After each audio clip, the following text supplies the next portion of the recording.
Oi, gente, boa noite. Tudo bem por aí? Eu espero que todos nas suas casas estejam passando bons dias e lembrando que Deus está sempre conosco, tá bom? Boa noite e vamos lá. Mais uma vez, o nosso culto de celebração coletiva, né?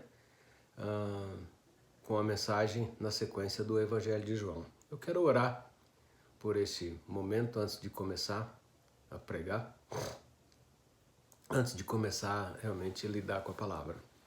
Senhor Jesus, sabemos que essa situação de distância não é gostosa, não é bom, até porque o Senhor não nos fez para vivermos isolados, mas clamamos do Senhor a oportunidade, a condição, Pai, de nos reunirmos novamente e cultuar o seu nome junto e engrandecer o seu nome junto através de um culto de demonstração de amor, demonstração de dependência do Senhor. Sabemos que muitas casas atravessam com suas dificuldades, até mesmo dificuldades de relacionamento criadas por esse tempo trancados, né? Mas que o Teu Espírito conceda a todos nós, Pai, a sabedoria e a direção para suportarmos isso que estamos atravessando. E espero por breve o Senhor colocar paz nisso tudo e nos dar a direção do que fazer em relação ao contexto ali da igreja local, no desenvolvimento e no crescimento dela, Pai. No nome santo de Jesus, eu entrego esse culto nas suas mãos e que possamos entender o que João trabalha, o que João colocou, deixou escrito para nós, para levarmos isso adiante, como devemos, debaixo da sua obediência, vendo o teu exemplo e caminhando para a obediência semelhante ao que o Senhor teve e tem pelo seu Pai, que também hoje é nosso Pai. No nome de Jesus, Pai. Obrigado. Amém. Vamos lá. No capítulo 10 de João, nós vimos que ele colocou do verso de 1 a 18 ali, um trecho trabalhando que Jesus se declara, né? Então, o bom pastor.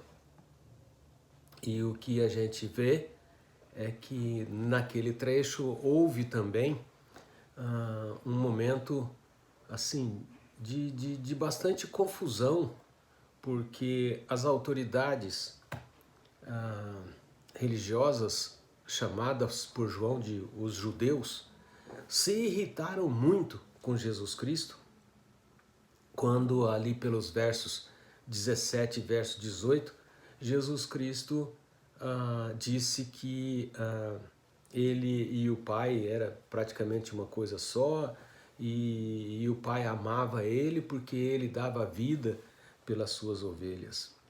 Mas também que ele podia reaver a vida, e isso deu uma irritação legal nos judeus, e ao ponto de que eles ficaram, assim, as autoridades e juntamente com o povo, um pouco divididos, onde nos versos 19 e 21 a gente vê essa divisão, uns dizendo, ou seja, até as próprias autoridades dizendo que Jesus tinha demônio, que era endemoniado, e por um outro lado o povo ainda comentando e falando, mas como é que pode um demônio expulsar outro demônio? Ou por outro lado, um demônio, desculpa, né?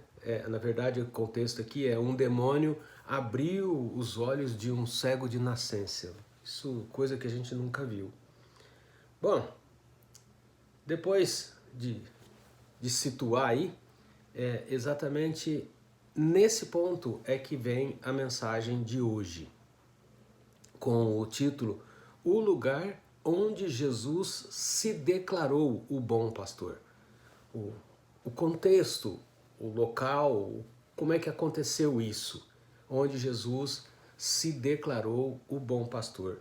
Nós vamos ficar somente com os versos, então, 22 a 24, no dia de hoje. entender bem essa porção aqui para poder completar na nossa cabeça todo o ensino de João, capítulo 10, ter assim um aproveitamento muito bom do que ele quer ensinar para nós através desse capítulo 10. Bom, depois a gente viu ali que depois que Jesus cura o cego de nascença, nós vimos que levantou realmente uma confusão grande no meio das autoridades, né, e do povo judeu. Principalmente essa confusão toda foi levantada porque esse milagre foi realizado num sábado, num dia de sábado. E todos nós sabemos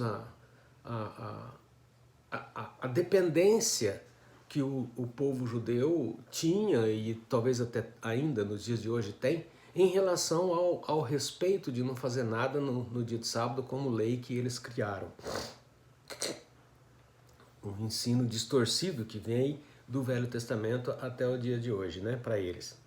Então, o apóstolo João olha e dá para nós ali um entender que eles valorizavam muito mais o obedecer da lei do que um benefício causado para uma pessoa, inclusive como esse, de curar o cego de nascença, num dia de sábado. Para eles, ficar quieto, obedecer o sábado era melhor. O apóstolo João, autor desse evangelho, apresenta nesses versos aqui que a gente vai ver, que é o 22, 23 e 24, ele apresenta algumas referências sobre o contexto em si, ou seja, sobre o que está dentro dessa passagem. Certamente, eu creio, certamente, com o propósito de permitir que hoje pudéssemos ter plena ligação dos acontecimentos lá atrás com os dias de hoje. Por isso eu creio que João faz essa escrita dessa forma. Então ele quis que tanto você como eu soubéssemos, né, desse contexto local onde Jesus foi lá e declarou-se ser o bom pastor. A primeira coisa que a gente vê aí no verso número 22 é que celebrava-se ali uma festa em Jerusalém, ou seja, Jesus então estava em Jerusalém, a cidade que era o centro da religiosidade dos judeus e de muitos outros povos. Geralmente, pelo menos 3 vezes ao ano, eles vinham para Jerusalém para prestar um culto a Yahvé, que assim Deus era chamado no Velho Testamento. Eles prestavam culto pelo menos essas 3 vezes ao ano. Então isso aí já faz parte de um contexto para a gente entender por que certas coisas aconteceu, né, ali em Jerusalém, daquilo que Jesus programou em fazer. A ocasião, então, desse acontecimento de Jesus se declarar o bom pastor era numa das 3 festas importantes para eles. Era chamada, então, a Festa das Luzes, onde comemoravam a rededicação do templo feita por Judas Macabeus em 165 anos antes de Jesus Cristo, quando nessa ocasião o Antíoco Epifânio tinha profanado o templo oferecendo um porco no altar. Um cara maluco de tudo fazer um negócio desse, né?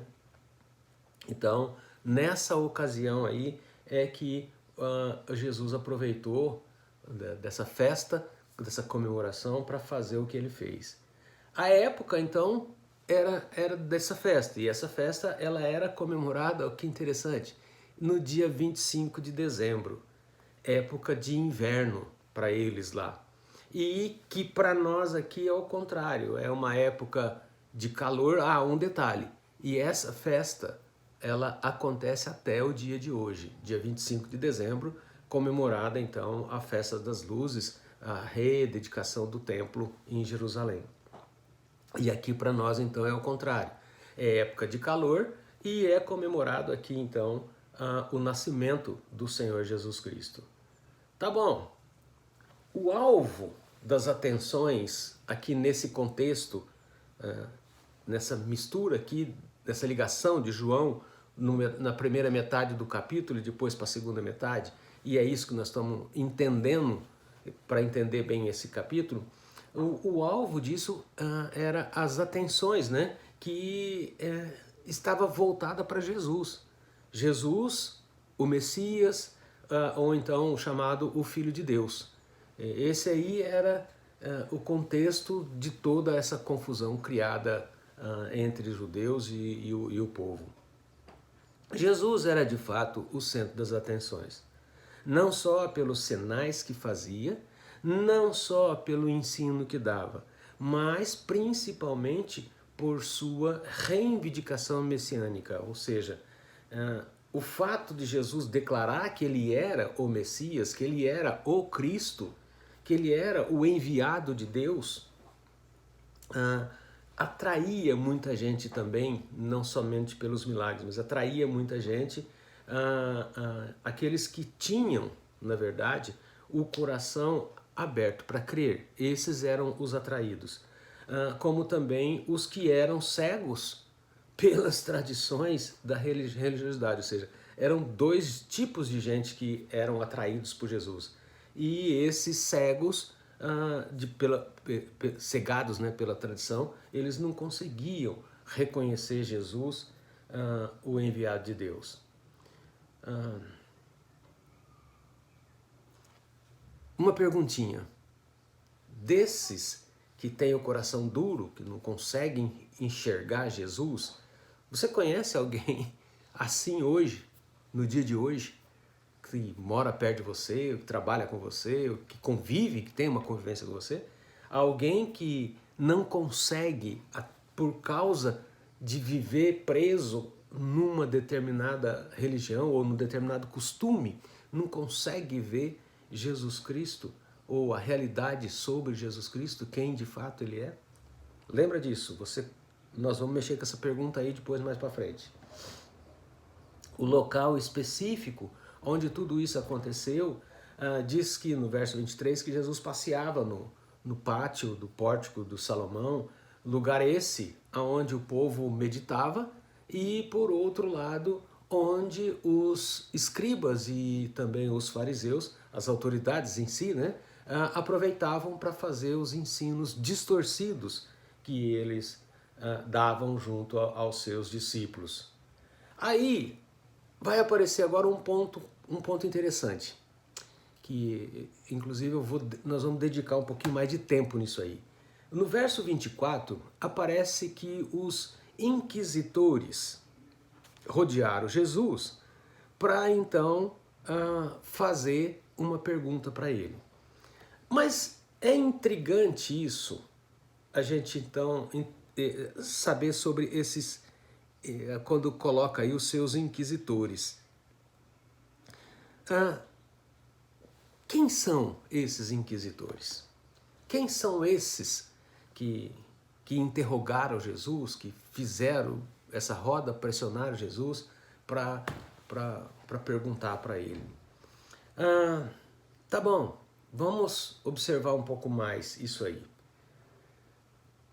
Esses que pararam Jesus, esses que cercaram Jesus, os cegos espiritualmente, que eles eram, os que limitavam a ação de Deus, pois aquilo que entendiam, veja bem o que estava na cabeça deles, aquilo que eles entendiam estar fora do conceito da lei deles, aquilo que eles entendiam que estava fora a obediência da lei deles, eles então não valorizavam, não enxergavam, não podia, eles não consideravam que aquilo era algo divino, porque não estava dentro da lei deles. Se você quer confirmar um pouco melhor isso, vai para Mateus 12, de 1 até 8, que ali você vai entender melhor sobre isso que eu acabei de dizer, a respeito do conceito deles em obedecer à lei e não considerar divino o que não estava dentro da lei. Eles não conseguiam, na verdade, ver a diferença entre o espírito da lei, né, e a própria lei escrita. Como, por exemplo, a valorização que eles davam desmedida no cumprimento do sábado. Era algo que, como eu disse lá atrás, eles não conseguiam enxergar o benefício dado a uma pessoa em razão de desobedecer a lei do sábado. Eles eles criaram um modelo de religião, na verdade, que oprimia o povo, que fechava, que cercava o povo, conforme o próprio Jesus os confrontou, dizendo em Mateus 23:13: ai de vós, escribas e fariseus, hipócritas, porque fechais o reino dos céus diante os homens? Pois vós não entrais e nem deixais entrar os que estão querendo entrar.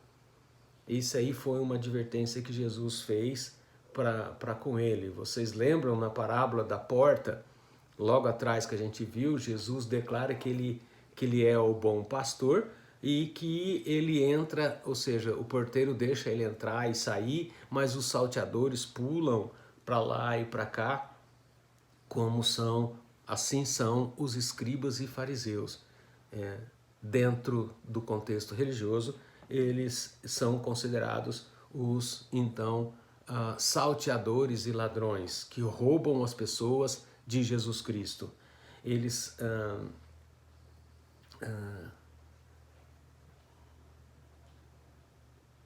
Jesus, então, quanto a isso, fez uma advertência então para eles em Mateus 6:1, dizendo: guardai-vos de exercer a vossa justiça diante dos homens. Coisa essa que a gente ainda vê acontecendo por aqui, com o fim de serem vistos, né, por eles. Doutra sorte, não tereis galardão junto de vosso Pai Celeste. E eles, na verdade, então se achavam os donos da religião, chegando ao cúmulo de interrogarem Jesus Cristo. E, por último, eles supervalorizavam mais a aparência, essa descrição exatamente que eu estou dando é a descrição dos escribas e dos fariseus. Eles valorizavam mais a aparência do que o interior de qualquer pessoa. Se está bem vestido, se está bem posicionado, se fala bem, se pronuncia as coisas legal, se a pessoa tem gestos, né? Isso aí era valorizado por ele.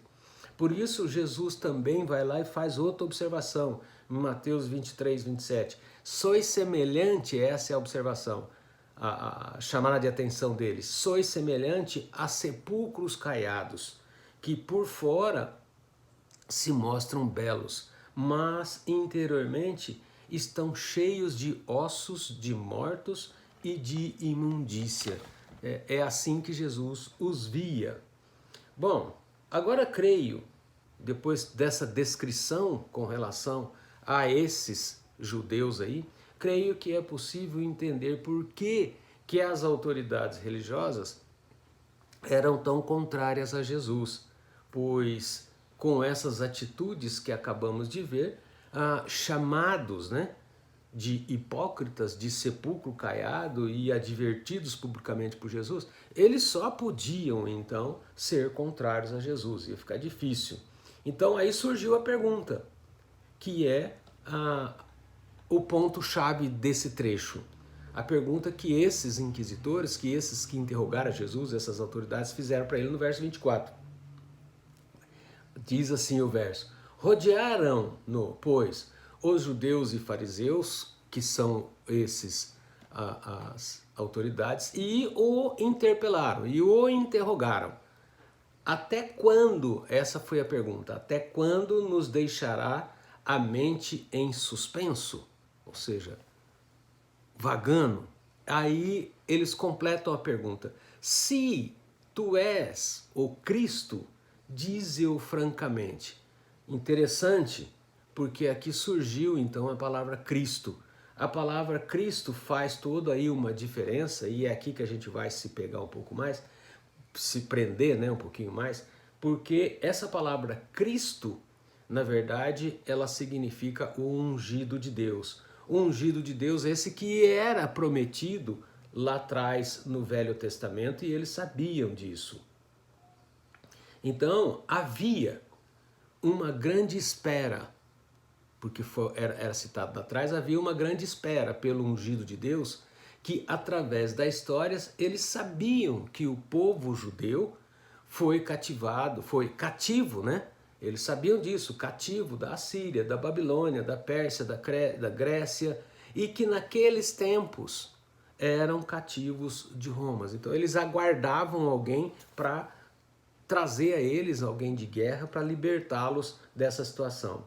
Havia promessas claras no Velho Testamento sobre a vinda desse então ungido para redimir os israelitas. Só que essa remissão dos israelitas aí ao povo de Deus era, na verdade, na cabeça deles, alguém que viesse para lutar, para fisicamente independê-los, né? Deixá-los eles independentes dos romanos. A gente vai ver isso lá em Isaías, de 1 a 7, de 11 e 1 a 16.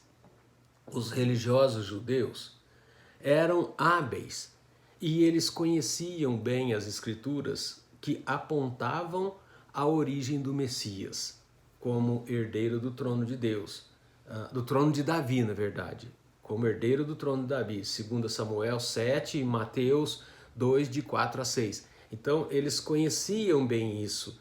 Só que para eles era difícil demais de crer que aquele homem era de fato o então Messias deles. Houve, inclusive, ali no meio dessa história, alguns falsos cristos. Exemplo, a gente já viu isso lá sobre Teudas, sobre Judas, o Galileu, em Atos capítulo 5, verso 36 e 37, trata desse assunto. Então tudo isso vai juntando coisas, vai formando coisas que traria dificuldade para eles verem que Jesus era o Messias. O último personagem que tinha surgido, impactando, né, com sua pregação, na verdade, foi João Batista. E João Batista veio então de uma maneira confrontando inclusive as autoridades e até o próprio Herodes, lembra disso? Por isso apontando o pecado de Herodes, por isso até que ele foi cortado a cabeça. E finalmente, embora estivessem desejosos de ouvirem francamente uma resposta de Jesus sobre si mesmo, a respeito de que se ele era ou não Cristo, e isto por causa do conceito que tinham formado durante os séculos passados, o ensino distorcido que veio na cabeça deles através dos séculos passados, não interpretando com os olhos espirituais as profecias do Antigo Testamento, mas eles interpretavam com o olhar humano, como eu disse, vinha vindo distorcido o ensino, como por exemplo aí as palavras de Zacarias 9:9, de Zacarias 12:10 e 13 de 1 a 7. É notável percebermos como por trás de uma pergunta se esconde muitas questões. Muitas vezes uma pergunta precisa ser bem elaborada para ficar claro o que são as intenções daquele que quer perguntar. Então, o que acontecia aqui nessa situação, o que aconteceu nessa situação, eram muitos preconceitos.